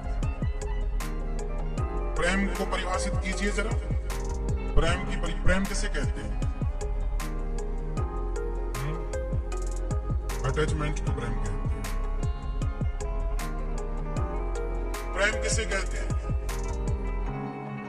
अच्छा चलो ऐसे बताओ, प्रेम में कुछ लेने का मन होता है या कुछ देने का मन होता है?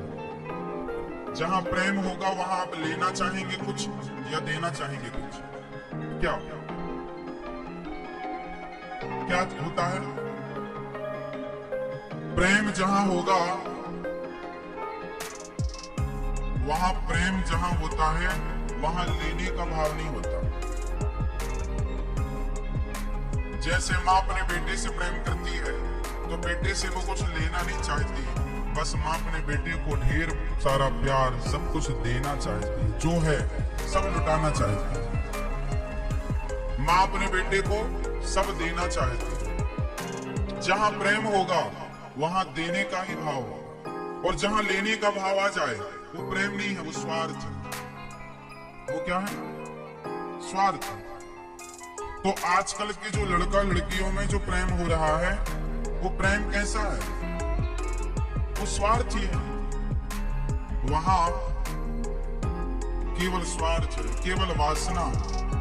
इसलिए अपने बच्चों को समझाएं कि बेटा बेटी, तुम जिससे प्रेम समझती हो, कोई लड़का कहे किसी लड़की को देखकर कि तुम बहुत सुंदर हो, मैं तुमसे प्यार करता हूं, तो याद रखो, कोई लड़का ये कहे कि मैं तुमसे प्यार करता हूं, तो समझ लेना कि वो तुमसे नहीं प्यार करता, तुम्हारे सुंदर शरीर से प्यार करता है। और शरीर की हवस पूरी करके, शरीर की प्यास मिटाकर वो चला जाएगा तुम्हें ऐसे छोड़कर, जैसे च्युइंगम को चबाकर आप थूक देते हैं, ऐसे लोग आपको यूज करके आपको थूक करके चले जाएंगे।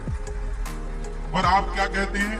प्यार करते हैं। ये प्यार नहीं है। सामने वाले ने आपसे प्यार किया ही नहीं था, उसने तो केवल प्यार की आड़ में, प्रेम की आड़ में आपको यूज किया, आपका शोषण किया, शारीरिक शोषण किया, और आपको लग रहा था कि प्यार था। ये प्यार ऐसा नहीं होता। प्रेम इसे नहीं कहते, ये वासना। आजकल की लड़कियां इतना ही तो नहीं समझ पाती। कितनी लड़कियों का शोषण आए दिन अखबार में हम लोग पढ़ते हैं। शादी का झांसा देके लड़के ने किया शोषण, और लड़कियों से क्या कह दिया जाता? मैं तुमसे शादी, कोई लड़का बोला मैं तुमसे शादी करूंगा, लड़की बोली अच्छा अब तो शादी होनी है, साथ में रहने लग जाते हैं। देखो कितनी अमर्यादित बात है। हमारे यहाँ ये मर्यादा थी कि लड़का लड़की का शादी फिक्स हो जाती थी कि इसी लड़की से शादी होनी है, इसी लड़के से शादी होनी है। फिर भी जब तक शादी ना हो जाए तब तक दोनों का मिलना अमर्यादित है। क्यों जी? सही है। शादी जब हो जाए तभी आप दोनों एक दूसरे से मिल सकते हैं। मतलब मिलना मतलब आप साथ में अकेले रह सकते हैं। लेकिन आज के जमाने में तो शादी के पहले ही वो घूमने चले जाते हैं, लड़का लड़की कहां कहां जाके फोटो खिंचा के आ जाते हैं। हाँ।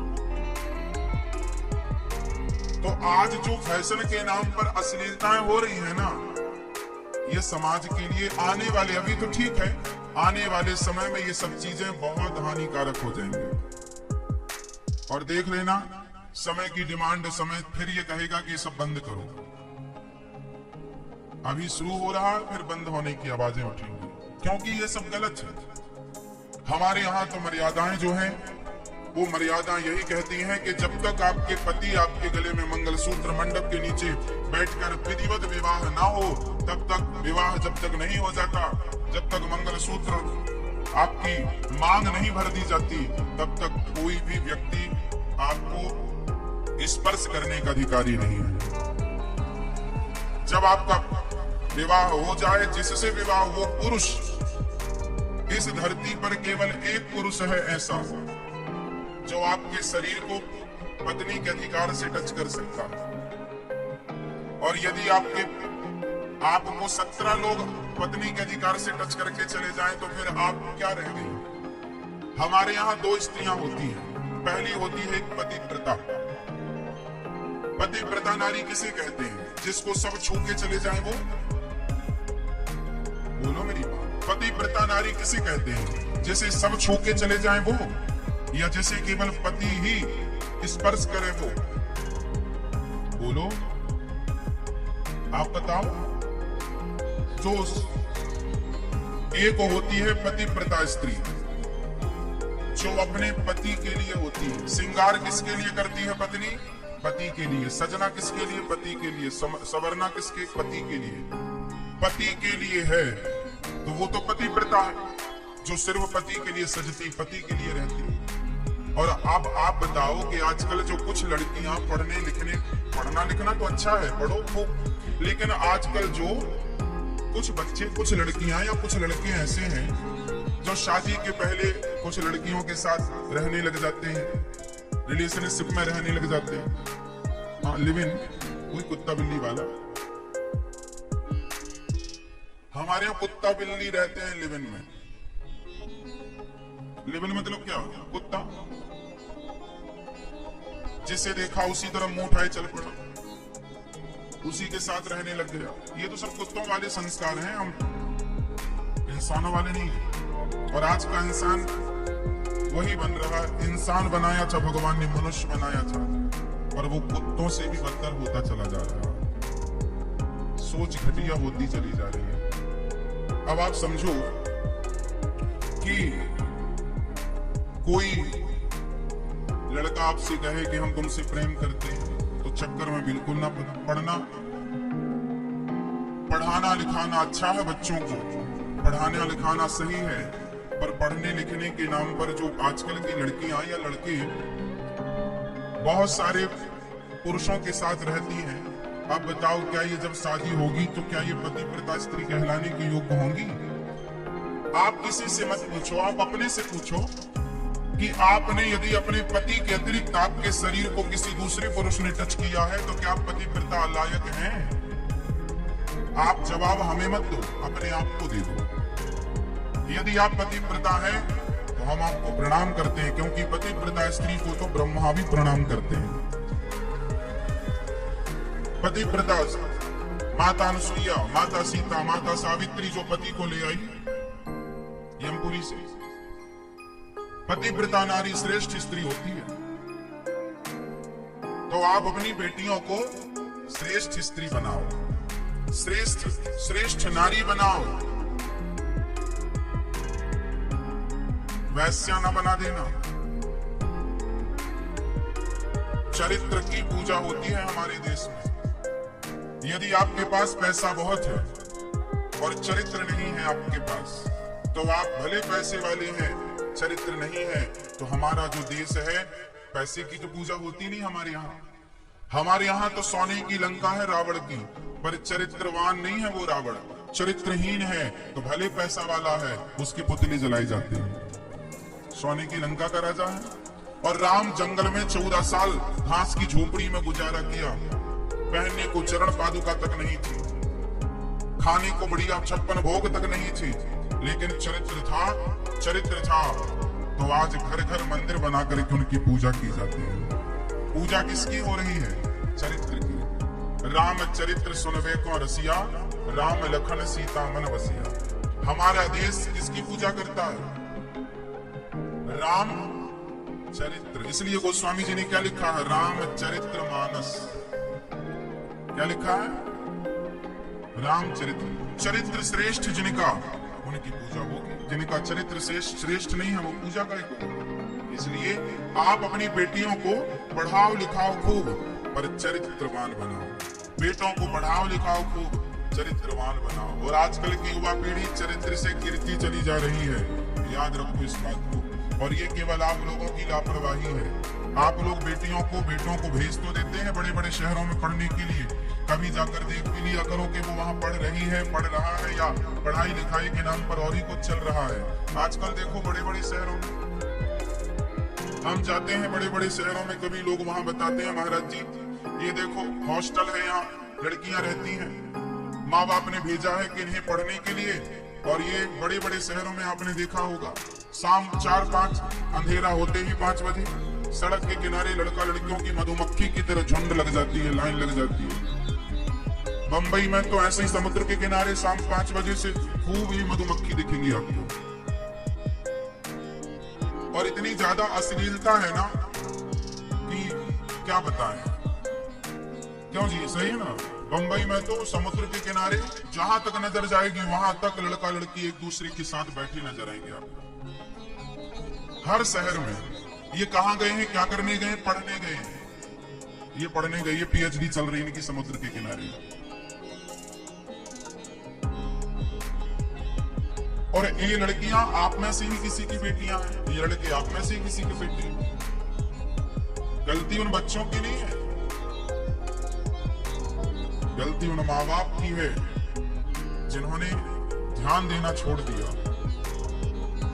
माता शत्रु पिता वैरी ये न बालो न पाठिता न शोभते सभा मध्य हंस मध्य बको यथा। आप वो माता पिता सबसे बड़े दुश्मन हैं जो अपने बच्चों को पढ़ा लिखा करके संस्कारवान बनाकर योग्य नहीं बनाते। यदि आपने अपने बच्चों को संस्कारी नहीं बनाया तो आप अपने माँ बाप मतलब अपने बच्चों के सबसे बड़े दुश्मन हैं। बच्चों का सबसे बड़ा दुश्मन कौन? यदि माँ बाप ने संस्कार नहीं दिया बच्चों को तो माँ बाप ही सबसे बड़े दुश्मन है बच्चों के, और संस्कार दिया तो सबसे बड़े दोस्त भी वही है। इसलिए समझो समझाओ बच्चों को, और माँ बाप को थोड़ा जागने की जरूरत है। हर जगह की स्थितियां अपना पानी सिर से ऊपर जा रहा है। संस्कारों को बचाओ वरना देर हो जाएगी। बाप बेचारा कमा कमा के मरता है, बेटी को बड़ा मोबाइल, बेटी को बढ़िया अच्छे से अच्छे स्कूल कॉलेज में पढ़ाता, बढ़िया बढ़िया कपड़े पहनाता, और बाद में बेटी किसी के साथ भाग जाती है।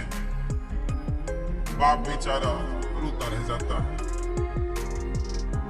क्या नहीं हो रहा है और क्या नहीं पता आप लोगों को। हम तो बस चाहते हैं कि आप अपने बच्चों को संस्कार दे दो तो आप सुखी रहेंगे, नहीं देंगे तो रोना किसे पड़ेगा?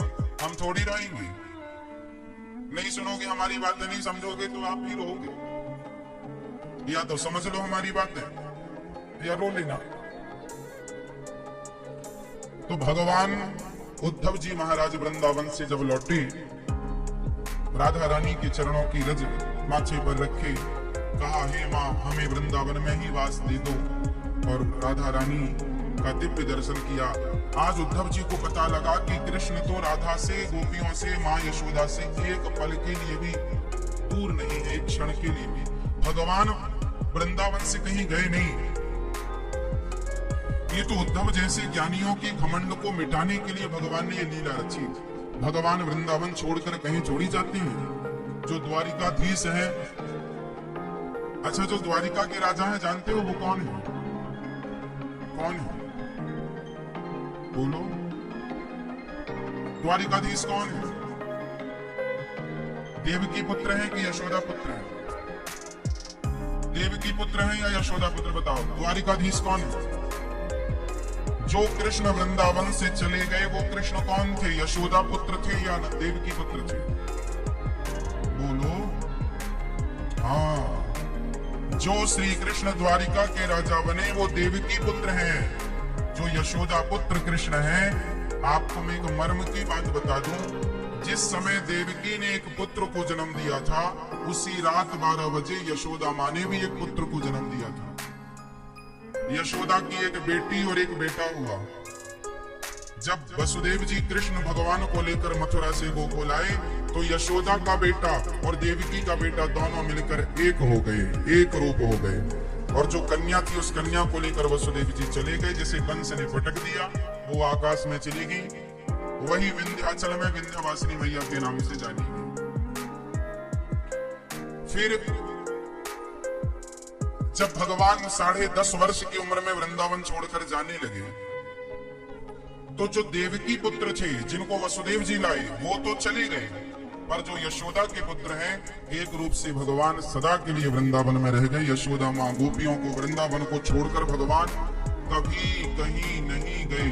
फिर आप सवाल कर सकते हैं कि महाराज जी जब भगवान कहीं गए ही नहीं तो ये यशोदा मैया गोपियां रो क्यों रही हैं उनकी याद में? तो सुनो, वो रो नहीं रही हैं, वो तो केवल उद्धव जैसे ज्ञानी के ज्ञान को मिटाने के लिए लीला कर रही है और हम जैसे पापियों को बता रही हैं कि भगवान को पाना हो तो गोपियों की तरह रोना सीखना पड़ेगा। यदि आपको रोना आ गया तो भगवान को प्राप्त कर लोगे। केवल हमें रोना सिखा रही है, वो रो रो करके बता रही है। उद्धव जैसे ज्ञानी को समझाने के लिए उद्धव जी ने देखा ना कि यशोदा गोपियों के पास भगवान बैठे हुए हैं बगल में, एक पल के लिए भी दूरी नहीं है। उद्धव जी समझ नहीं पाए कि मैं तो इन्हें मथुरा छोड़ कर आया, ये यहाँ कैसे? भगवान है ना, जो कण कण में व्याप्त है, वो क्या वहां है तो यहाँ नहीं प्रकट हो सकते? उद्धव का अभिमान मिटा, गोपियों की चरण धूलि पर लौटे। उद्धव जी गोपियों को मूर्ख समझ रहे थे, पर ज्ञानी तो वही है। ज्ञानी कौन? जिसका मन भगवान के चरणों में लग गया, जो भगवान को अपना सर्वस्व मान लिया, उससे बड़ा ज्ञानी बताओ कौन होगा? जिसका मन भगवान के चरणों में नहीं लगा, वो कितनी भी पोथी पाठ पढ़ ले, कितना भी कुछ वो याद कर ले, कितना भी ज्ञानी बन जाए, पर भगवान के चरणों में प्रेम हुआ नहीं, तो बिना प्रेम के हम उस ज्ञान का करेंगे क्या? आप बहुत ज्ञानी हैं, लेकिन आपका प्रभु चरणों में प्रेम बिल्कुल नहीं है, तो हम क्या करेंगे आपके ज्ञान का? और कोई आदमी बिल्कुल मूर्ख है, पर भगवान के प्रेम में बड़ा डूबा हुआ है, तो हमें तो वो प्रेमी अच्छा है ना। मीराबाई कौन सी ज्ञानी थी? चलो बताओ। शबरी माता ज्ञानी थी? कब शबरी काशी को धाई, कब पढ़े आई गीता, साचे मन के मीता, रघुवर साचे मन के मीता। शबरी कब गई थी पढ़ने बताओ काशी? कोई पढ़ाई लिखाई हुई? प्रेम था तो भगवान को पा लिया। इसलिए मोहन प्रेम बिना नहीं मिलते, चाहे कर लो कोटि उपाय। भगवान उद्धव जी वापस गए, भगवान ने हृदय में वृंदावन का दर्शन कराया, और इसके बाद भगवान द्वारिका गए, जहां भगवान का विवाह संपन्न हुआ। पहला विवाह भगवान का माता, भगवान का विवाह पहला किससे हुआ? मैया, ओ मेरी माँ। भगवान श्री कृष्ण की पहली पत्नी कौन है? जोर से। अच्छा, भगवान कृष्ण का विवाह राधा रानी से हुआ कि नहीं? बोलो हाँ या ना? हुआ था? आप लोग थे वहां? नहीं।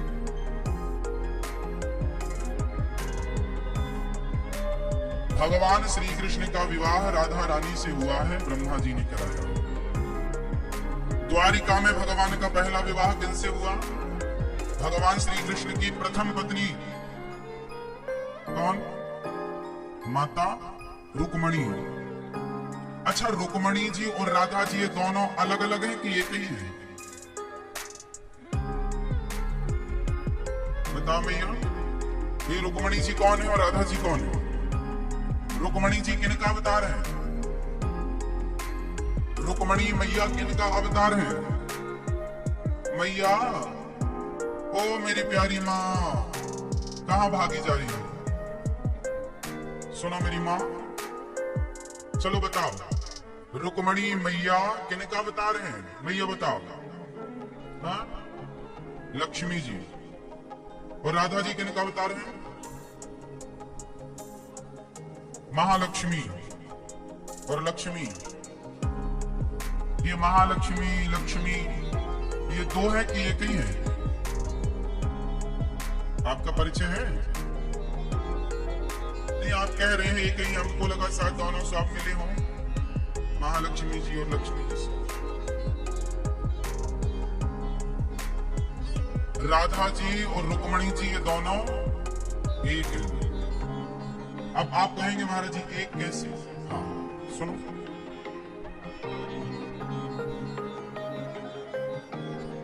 जैसे आपकी माँ कौन है? बताओ, आपकी माँ लक्ष्मी है कि नहीं? बोलो हाँ या ना। आपकी माँ लक्ष्मी है या नहीं? हाँ या ना उत्तर दो। हाँ। और आपकी पत्नी लक्ष्मी है कि नहीं? बोलो हाँ या ना। हाँ या ना। और आपकी बेटी लक्ष्मी है कि नहीं? बोलो हाँ। आपकी माँ भी लक्ष्मी, पत्नी भी लक्ष्मी और बेटी भी लक्ष्मी। मतलब आपके घर में लक्ष्मी कितने रूप में है? 3 रूप में है। और आपकी बहन है तो वो भी लक्ष्मी। तो आपकी बहन भी कितने रूप में लक्ष्मियां हैं? हमारे यहाँ स्त्री को चाहे माँ रूप में हो, पत्नी रूप में हो, बेटी रूप में हो या बहन रूप में हो, हमारे यहाँ स्त्री को किस रूप में देखा जाता है? जब आपके घर में 4 लक्ष्मी 4 रूपों में हो सकती है, एक ही लक्ष्मी 4 रूपों में हो सकती है, तो फिर रुक्मणी जी और राधा जी 2 रूपों में क्यों नहीं हो सकती? वह एक लक्ष्मी 2 रूपों में क्यों नहीं हो सकती? इसलिए यह संभव नहीं है। भगवान है वो लीला के लिए 2 रूप ले लेती हैं, वही राधा है, वही लीला है, लीला समझो इससे। कुछ लोग कहते हैं लक्ष्मी जी अलग है, महालक्ष्मी अलग है। चलो अलग अलग मान भी लो, तो मूल तत्व तो एक ही है ना? भगवान का पहला विवाह रुक्मणी जी से हुआ और प्रथम पुत्र हुए प्रद्युम्न जी, जो कामदेव के अवतार हैं। और प्रद्युम्न जी ने समरसुर को मारा और रति से विवाह किया। भगवान श्री कृष्ण का दूसरा विवाह किनसे हुआ? जामवंत की बेटी जाम्बवती से। तीसरा विवाह सत्यभामा से। चौथा विवाह भगवान का यमुना मैया से, जो यमुना मैया है भगवान की चौथी पत्नी है। 5वां विवाह भगवान का मित्र विंध्या से। 6वां विवाह भगवान का सत्या से। 7वां विवाह भगवान का, बैठ जाओ भैया, बैठ जाओ, बैठ जाओ जल्दी से। 7वां विवाह भद्रा से। 8वां विवाह भगवान का लक्ष्मणा से हुआ। ये भगवान के 8 विवाह संपन्न हुए। भगवान की कितनी पत्नियां हैं? कितनी? 8। अब भौमासुर नाम का एक दैत्य था, उसने 16,100 कन्याओं को बंदी बना रखा था। किसने? भौमासुर। नाम बोलो। भौमासुर ने 16,100 कन्याओं को क्या रखा था? बंदी बनाए रखा था। भगवान को पता लगा तो भगवान ने युद्ध किया, भौमासुर को युद्ध में मारा और उन कन्याओं को जेल से मुक्त किया। देवियों जाओ अपने अपने घर। उन कन्याओं ने कहा प्रभु अब हमारा कोई नहीं है आपके सिवा, कोई ना अपनाएगा हमें आपके सिवा। तब भगवान उन कन्याओं के आग्रह पर बोले कि अब तुम बताओ क्या करें। उन्होंने कहा प्रभु आप हमें स्वीकार कर लीजिए। तब भगवान ने उन कन्याओं को स्वीकार किया उनके कहने पर। तो भगवान के विवाह कितने हो गए? अब उनको वो कन्याएं बोली हम घर जाएंगे, हमारा पिता हमारा भाई स्वीकार नहीं करेगा, कहेगा पर पुरुष के पास रही हो, हमसे कोई विवाह नहीं करेगा, हमारे साथ ना जाने क्या क्या समाज व्यवहार करेगा, हमारे साथ हम असुरक्षित रहेंगे। अब हे प्रभु आप स्वीकार कर लो। तो जिन्हें कोई स्वीकार नहीं कर रहा था उन्हें भगवान ने स्वीकार कर लिया। दरबार में बंसी वाले के दुख दर्द मिटाए जाते हैं, दुनिया के सताए लोग यहाँ सीने से लगाए जाते हैं। टोटल विवाह हो गए भगवान के 16,108। कितने विवाह हो गए भगवान के? 16,000। तो ये भगवान के 16,108 विवाह हुए। अच्छा यहाँ एक चीज और समझो, वेद की ऋचाएं हैं 16,000। टोटल मिलाओ सब चीजों को, उपनिषद इत्यादि, तो 108। तो हो गए 16,100। अच्छा एक बात समझो, वेद की ऋचाएं 16,000, उपनिषद सबको मिलाओ तो 16,108। और सबके पति कौन है? जोर से, सबके पति कृष्ण हो गए। अब चलो सुनो, बोलो ओम नमः शिवाय, बोलो सीताराम, राधे श्याम, श्रीमन नारायण, हरि ओम, विष्णु विष्णु, हरि हरि, हरे कृष्ण हरे राम, ओम नमो भगवते वासुदेवाय। अब आपको मैं केवल ये बता रहा हूं कि आप इतने सारे मंत्र जपते हैं तो आप कई बार कंफ्यूज हो जाते हैं, महाराज जी हम इनमें से क्या जपें? ओम नमः शिवाय जपें कि सीताराम सीताराम जपें कि राधे श्याम जपें कि राधे राधे जपें, है ना? हरि ओम जपें, हरि बोल जपें, हरे कृष्ण जपें, हरे राम जपें। कंफ्यूज होते हैं ना कई बार आप। तो आज मैं इस प्रश्न का उत्तर दे दूं कि देखो ये जितने भी मंत्र हैं ये सब वेद से ही निकले हुए। कृष्ण नाम कहाँ है? वेद में। राम नाम कहाँ है? वेद में। ओम नमो भगवते वासुदेवाय, हरे कृष्ण हरे राम, ये वेद मंत्र है सब। भगवान का जो नाम है वेद मंत्र है पूरा। और सुनो, भगवान 16,108 जो पत्नियां हैं भगवान की, उन सबको भगवान मिल गए कि नहीं? इसका अर्थ ये हुआ कि आप वेद के किसी भी मंत्र का आश्रय ले लो, आप भगवान के किसी भी नाम का आश्रय ले लो, वह एक नाम आपको भगवान तक पहुंचा देगा। क्योंकि हर नाम प्राप्त है कृष्ण को, क्योंकि 16,108 पत्नियां भगवान की, मतलब हर मंत्र कृष्ण की प्राप्ति कराने की सामर्थ्य रखता है। और पहुंचाए, तुम चाहे ओम नमः शिवाय जपो, या हरे कृष्ण जपो, या हरे राम जपो, या सीताराम जपो, या राधे श्याम जपो, या ओम नमो भगवते वा, कुछ भी जपो, पहुंचना तुम्हें कृष्ण के पास ही है। तुम ओम नमः शिवाय जपते रहो, जपते रहो, तो शंकर जी तुम्हें कहां पहुंचा देंगे? क्योंकि शंकर जी भी हाथ जोड़े खड़े हैं, मैया यशोदा तेरे लाला को दर्शन कराए दे एक बार।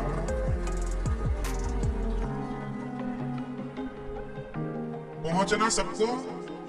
कृष्णात् परम किमपि तत्त्वमहं न जाने, कृष्ण से भी श्रेष्ठ कोई तत्व है, बड़े बड़े ऋषि कहते हैं मैं नहीं जानता। कृष्ण ही सर्वश्रेष्ठ परम तत्व है। कृष्ण से श्रेष्ठ तत्व कोई नहीं है। इसलिए कृष्णात् परम किमपि तत्त्वमहं न जाने, कृष्ण ही श्रेष्ठ तत्व, राम ही श्रेष्ठ तत्व है। राम कृष्ण ये दो तत्व नहीं, दोनों एक तत्व है। अच्छा ये बताओ, आप में से कुछ लोग पंजाब से होंगे, कुछ महाराष्ट्र से होंगे, कुछ यूपी से होंगे, कुछ बिहार से होंगे, कुछ गुजरात से होंगे, कुछ कहीं से। ये बताओ, अभी बारिश चल रही है। अच्छा, बारिश में आपके घर में जब पानी गिरता है, तो जो आपकी छत में पानी गिरता है, वो पानी कहां जाता है बाद में? जोर से कहां? भैया को जगाओ, सो रही है। चलो बताओ, आपके घर में जो पानी गिरता है वो जाता कहां है बारिश का? बताओ जल्दी से। आपके घर में पानी गिरे या हमारे घर में पानी गिरे, यूपी में पानी बरसे या बिहार में पानी बरसे या गुजरात में पानी बरसे या महाराष्ट्र में पानी बरसे या तमिलनाडु में पानी बरसे या कश्मीर में पानी बरसे, सबके घरों का पानी, यदि आपकी जमीन में पानी वाटर हार्वेस्टिंग करवा रखी है तो ठीक, और यदि वो भी भर गया तो फिर पानी ओवरफ्लो होकर कहां जाता है? नाली में। नाली में जाता है। ध्यान से सुनना, प्रोसेस क्या है। आपके पानी छत में गिरने वाला वो नाली में जाता है, नाली का पानी नाले में जाता है, नाले का पानी नदी में जाता है, नदी जा करके कहां से कनेक्ट है? बड़ी नदी, छोटी नदी, बड़ी नदी, बड़ी नदी और बड़ी नदी, और वो ले जा करके वो पानी को सीधा समुद्र तक पहुंचा देती है। यही प्रोसेस है। मतलब पानी कहीं भी गिरे, अमेरिका में गिरे, जापान में गिरे, लंदन में गिरे, पेरिस में गिरे, कहीं भी गिरे, वो पानी को वापस समुद्र में आना ही है। हाँ या ना? उसी तरह तुम कोई भी मंत्र जपो, या तो तुम डायरेक्ट कृष्ण कृष्ण नाम जप लो, श्री कृष्ण, या इनडायरेक्ट। डायरेक्ट आओगे कि घूम फिर के आओगे, ये बताओ। तो डायरेक्ट आओ तो जपो श्री कृष्ण श्री कृष्ण। श्रीमन नारायण चरणों शरणम प्रपद्ये श्रीमते नारायण, ये डायरेक्ट है। कृष्ण कृष्ण श्री कृष्ण डायरेक्ट है ना? अब जैसे कोई ओम नमः शिवाय जपे, हाँ तो जपो। शंकर जी के पास पहुंचोगे तो शंकर जी उठाएंगे अपनी गोद में और ले जाके श्री कृष्ण की गोद में डाल देंगे। लो प्रभु आपका भगत आया, समान हो।